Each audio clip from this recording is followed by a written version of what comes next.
Hakim tolak memori PK6 terpidana kasus Vina, jaksa hanya jawab formil. Sidang peninjauan kembali, PK, kasus yang melibatkan 6 terpidana terkait Vina dan Eki Cirebon kembali digelar pada Senin, tanggal 9 September tahun 2024 di Pengadilan Negeri Cirebon. Dalam sidang tersebut, jaksa memberikan tanggapan atas memori PK yang diajukan oleh tim kuasa hukum para terpidana. Namun, menurut salah satu anggota tim kuasa hukum, Jutek Bongso, tanggapan jaksa hanya bersifat formil dan tidak menyentuh material dari memori PK yang mereka ajukan. Tadi, kan, hanya jawaban dari termohon, kita sudah melihat bahwa termohon menjawabnya secara formil semuanya. Tidak ada tanggapannya masuk ke dalam material terhadap memori PK yang kami ajukan, ujar Jutek saat diwawancarai selepas sidang, Senin, tanggal 9 September tahun 2024. Jutek mengungkapkan bahwa timnya telah mengajukan banyak material terkait peristiwa yang terjadi serta uraian yang sebenarnya dialami oleh para terpidana, seperti Eka Sandi, Supriyanto, Hadi, Jaya, Eko Ramadhani, dan Rivaldi. Namun, jawaban jaksa menurutnya tidak memadai. Dijawabnya formil semua, itu tidak apa-apa. Masing-masing punya pendapat, tapi kita lihatlah hasil yang kita bisa dapatkan dari saksi-saksi dan bukti yang akan kami hadirkan di jadwal berikutnya, ucapnya. Ia juga menegaskan bahwa jaksa secara umum menolak seluruh memori PK yang diajukan oleh pihaknya. Mereka, jaksa, membantah semua memori PK yang kami ajukan, bahwa memori PK kami itu tidak sesuai yang mereka harapkan. Kalau kami kan mengajukannya secara sistematis, secara formil dan juga material, jelas dia. Meskipun demikian, tim kuasa hukum tetap yakin bahwa majelis hakim akan mempertimbangkan fakta-fakta baru yang belum pernah diungkapkan di persidangan sebelumnya. Di dalam material yang kami ungkapkan, kalau dalam hal ini jaksa berpendapat lain ya sah-sah saja, itu hak jaksa. Tapi sekali lagi, dalam memori PK kami sudah jelas kami menguraikan peristiwa-peristiwa yang terjadi yang belum pernah terungkap di dalam sidang, katanya. Salah satu poin penting yang diungkapkan Jutek adalah adanya saksi kunci bernama Dede yang menurutnya belum pernah dihadirkan dalam persidangan. Keterangan Dede itu dianggap di bawah sumpah. Sekarang kalau Dede mencabut keterangannya bahwa tahun 2016 lalu itu bohong dan tidak benar serta diarahkan, dia mau hadir dalam persidangan PK. Ini bisa ditafsirkan sebagai keadaan baru atau keadaan lama, ujarnya. Selain Dede, Jutek juga menyebutkan adanya saksi-saksi lain yang belum pernah dihadirkan dalam persidangan sebelumnya, seperti Adi, Ismail dan Purnomo, yang menurutnya dapat memberikan keterangan penting mengenai dugaan kecelakaan yang terjadi. Kami ingin membuktikan bahwa setelah berjalannya 8 tahun kasus ini, ada fakta baru bahwa itu bukan pembunuhan, tetapi diduga kecelakaan, ucap Jutek.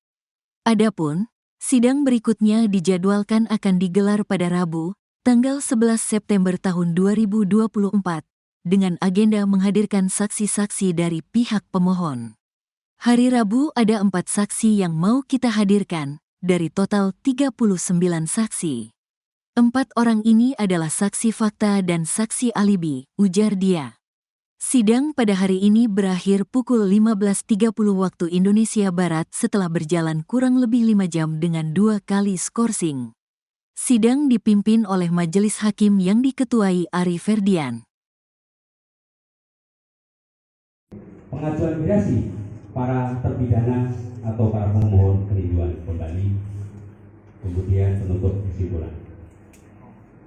Yang mulia Mas Hakim peninjauan kembali, perkenankanlah kami selaku penuntut umum dalam perkara peninjauan kembali atas nama pemohon 1 Hadi Saputra, pemohon 2 Eka Sandi, pemohon 3 Jaya, pemohon 4 Supriyanto, menyampaikan ucapan terima kasih kepada Majelis Hakim Agung yang telah memeriksa dan menghadiri peninjauan kembali, yang telah memberi kesempatan kepada jaksa penuntut umum untuk menyusun jawaban terhadap dalil-dalil maupun alasan-alasan yang dijadikan dasar bagi terpidana mengajukan permohonan peninjauan kembali ini.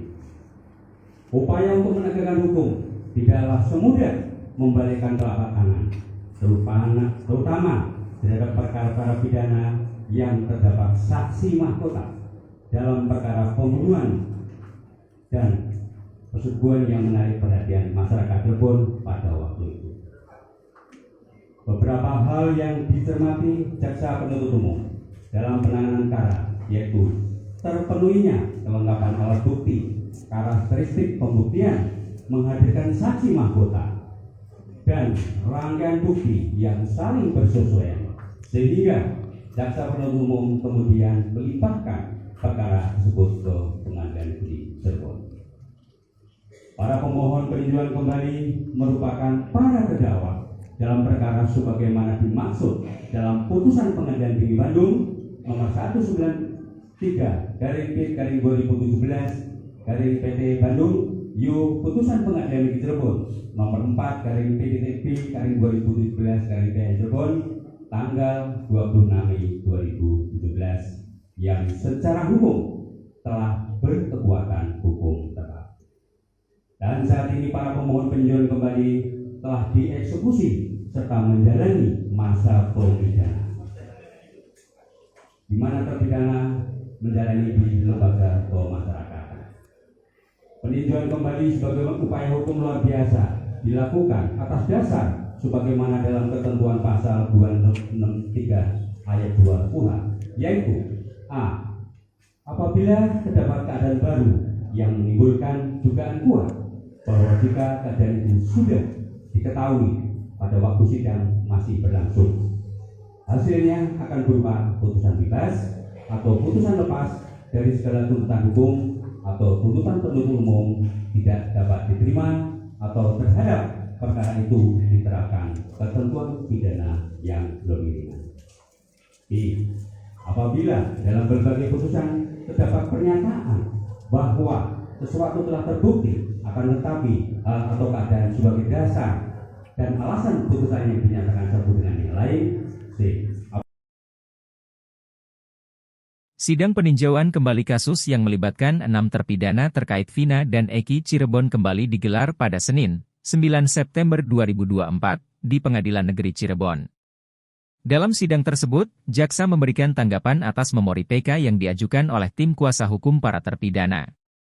Namun, menurut salah satu anggota tim kuasa hukum, Jutek Bongso, tanggapan jaksa hanya bersifat formil dan tidak menyentuh material dari memori PK yang mereka ajukan.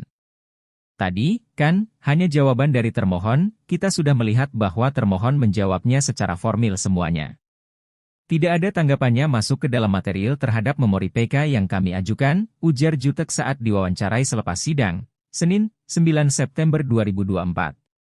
Jutek mengungkapkan bahwa timnya telah mengajukan banyak material terkait peristiwa yang terjadi serta uraian yang sebenarnya dialami oleh para terpidana, seperti Eka Sandi, Supriyanto, Hadi, Jaya, Eko Ramadhani dan Rivaldi. Namun, jawaban jaksa menurutnya tidak memadai. Dijawabnya formil semua, itu tidak apa-apa, masing-masing punya pendapat, tapi kita lihatlah hasil yang kita bisa dapatkan dari saksi-saksi dan bukti yang akan kami hadirkan di jadwal berikutnya, ucapnya. Ia juga menegaskan bahwa jaksa secara umum menolak seluruh memori PK yang diajukan oleh pihaknya. Mereka, jaksa, membantah semua memori PK yang kami ajukan, bahwa memori PK kami itu tidak sesuai yang mereka harapkan.